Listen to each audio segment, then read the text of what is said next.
విశాఖపట్నం అతివేగంగా భారతదేశపు తదుపరి ఏఐ హబ్గా మారుతోందని మీకు తెలుసా? మొదటిది, గ్లోబల్ టెక్ దిగ్గజాలు ఆంధ్రప్రదేశ్లోని ఏఐ మరియు డేటా సెంటర్ మౌలిక సదుపాయాల కోసం బిలియన్ల డాలర్లను పెట్టుబడిగా పెడుతున్నాయి. మెషీన్ లెర్నింగ్ మరియు క్లౌడ్ సర్వీసులకు మద్దతుగా భారీ కంప్యూటింగ్ పవర్తో కూడిన ఏఐ రెడీ డేటా సెంటర్లు వైజాగ్ సమీపంలో ఏర్పాటు కాబోతున్నాయి.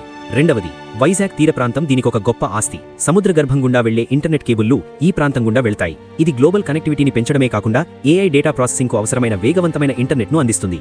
మూడవది, ఆంధ్రప్రదేశ్ ప్రభుత్వం ఏఐ డేటా సిటీ విజన్ను ప్రోత్సహిస్తోంది. ఏఐ కంపెనీలను మరియు స్టార్టప్లను ఆకర్షించడానికి భూమి, రాయితీలు మరియు పాలసీ పరంగా పూర్తి మద్దతును అందిస్తోంది. నాలుగవది, వైజాగ్లో ఇప్పటికే ఫిన్టెక్ వ్యాలీ వంటి ఐటీ ఎకోసిస్టమ్లు మరియు టెక్ పార్కులు ఉన్నాయి. ఇవి ఇంజనీర్లు, డేటా సైంటిస్టులు మరియు ఏఐ నిపుణులకు భారీగా ఉపాధి అవకాశాలను సృష్టిస్తున్నాయి. మౌలిక సదుపాయాలు, కనెక్టివిటీ, ప్రభుత్వ మద్దతు మరియు గ్లోబల్ ఇన్వెస్ట్మెంట్స్తో వైజాగ్ త్వరలోనే ఇండియా యొక్క ఏఐ పవర్ హౌస్గా అవతరించబోతోంది. భారతదేశంలో ఆర్టిఫిషియల్ ఇంటెలిజెన్స్ భవిష్యత్తు వైజాగ్ నుంచే మొదలవచ్చు. ఇలాంటి మరిన్ని ఇంట్రెస్టింగ్ అప్డేట్స్ కోసం సబ్స్క్రైబ్ చేసుకోండి.